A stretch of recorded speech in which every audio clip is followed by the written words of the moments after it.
Hello, Wolfpack. I want to talk about money flow in cryptocurrency markets. This is related to the upcoming altcoin season. It's related to the current Bitcoin season that's playing out, the transitionary period.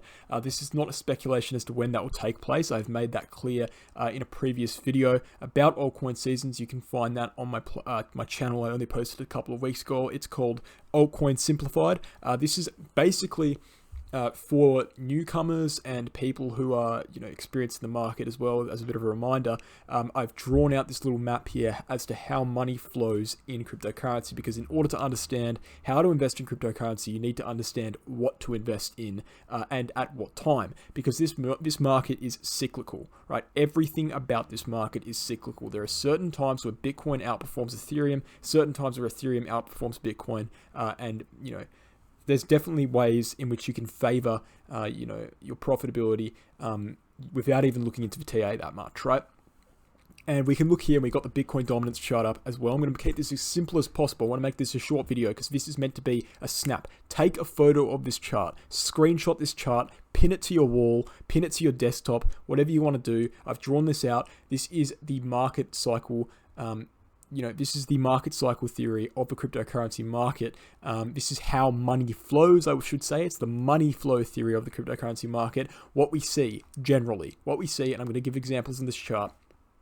All right, what we see is money starts out in Bitcoin. This is the norm. This is what we see through the entire bear market. This is what we see in 90% of cryptocurrency markets, Bitcoin outperforming altcoins on a general basis. That doesn't mean it needs to have higher returns. It just needs to be out. It means it needs to have, an increasing amount of percentage of money in the cryptocurrency market in Bitcoin. All right, so we can see that this is the norm. This red area here, I call this the norm. This is when Bitcoin is outperforming altcoins. We're seeing that. We've had at times in which we've seen that. We're seeing it right now. We're seeing a resurgence, right? In this recent rally, you would have noticed that Bitcoin is going ahead while altcoins are kind of staying behind and even pulling back in some cases. We're returning to the norm, right, for a brief period of time. But a better example of the norm is the bear market, right? Every bear market we have. And we see in these bear markets a general uptrend on Bitcoin, which means Bitcoin is pretty clearly dominating the market. It's dominating the market. It's controlling how altcoins move even more. And that is the norm. All right. That's what we call the norm. All right. So money starts off in Bitcoin. That's because new investors, when they get into the market, the first thing they know is buy Bitcoin, because Bitcoin is cryptocurrency, right? It's the most popular cryptocurrency. It's the first one everyone goes to. It's been around the longest. It's technically the safest. And it has probably, debatably, but probably the best use case, right? So it is the base level cryptocurrency that everyone kind of owns. When we start to see, and usually when Bitcoin is kind of topping out, when it's made its move, people get sick of Bitcoin, people get bored of it, any of those things, right? They start to look for higher returns. When Bitcoin's just moving sideways, they start to filter out and move for higher returns. And that's when we start to see this transitionary period. This is when we see Ethereum taking the lead and outperforming Bitcoin on a daily basis, right? So if you ever see that Ethereum is going up 10% a day while Bitcoin is going up 5% a day, that means we're in that transitionary period, right? And we can label that out on the chart here. We can see that a transitionary period, after this bear market, which is the norm, right? This is when Bitcoin was dominating. We had a short transitionary period here, right? In around February to March, 2021, 2021, this year. And that is when Bitcoin dominance was kind of lagging. We saw many big wicks on these candles as it was making a decision as to whether it was going to enter an altcoin season, right? It was making a decision essentially whether it was going to go up and continue the Bitcoin controlled market, or go down and continue an altcoin season, or start an altcoin season.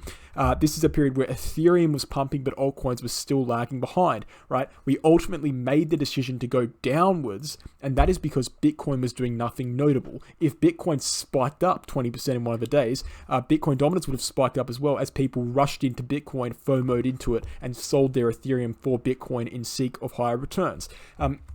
So that's the whole psychology of this, right?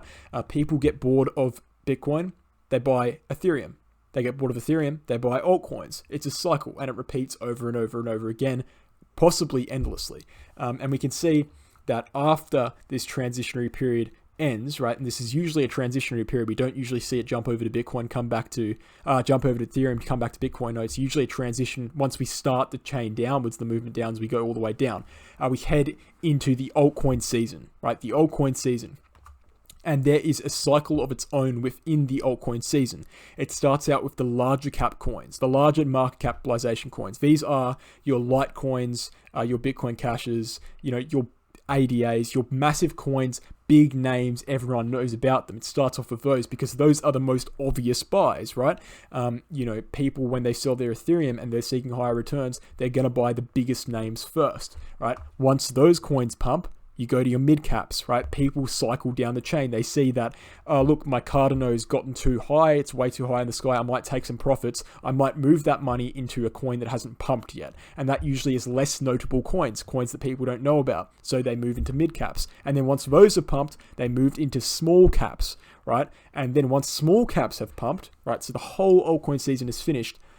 Essentially, we usually see a crash in Bitcoin as people sell out of the market entirely, and then we see a bear market, and the money slowly transacts back into Bitcoin, right? An example of an altcoin season would be right here. We've just seen it, right?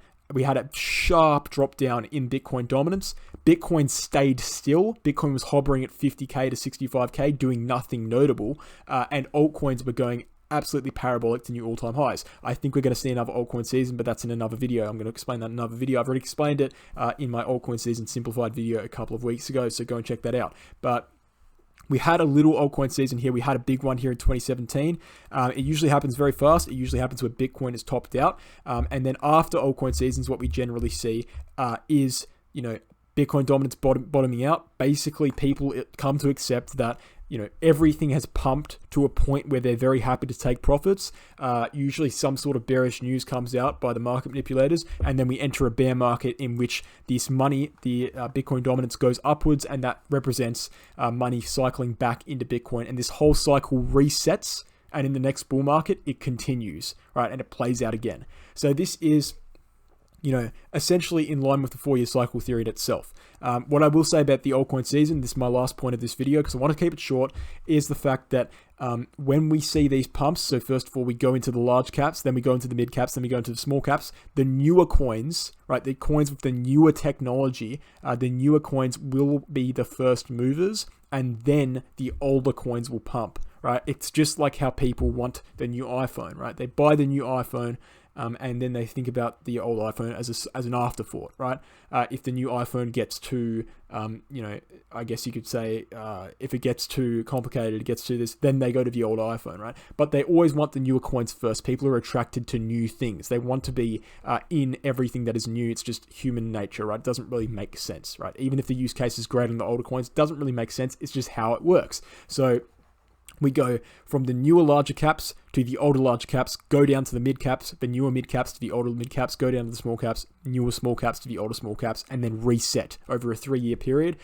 This reset usually takes 3 years, right? 3 years of resetting fully, and then we can restart this cycle and start heading downwards once again, right? So take a screenshot of that, stick it on your wall, stick it on your desktop. It's probably the most important thing you can learn in this market, or one of the most important things, because it ties into the cyclical theory. I will stand by this every day of my life in investing. The cyclical theory is more important than any moving average, any RSI, any MACD you will ever look at. Cyclical theory has played out consistently over a decade, and it's continuing to play out now. We have no reason to believe it's going to end. If it does end, cool. We'll react to that when it happens. But right now, it is the best long-term indicator of the macro structure in the market. So this is how money flows in cryptocurrency. I hope I've made it simple enough for you.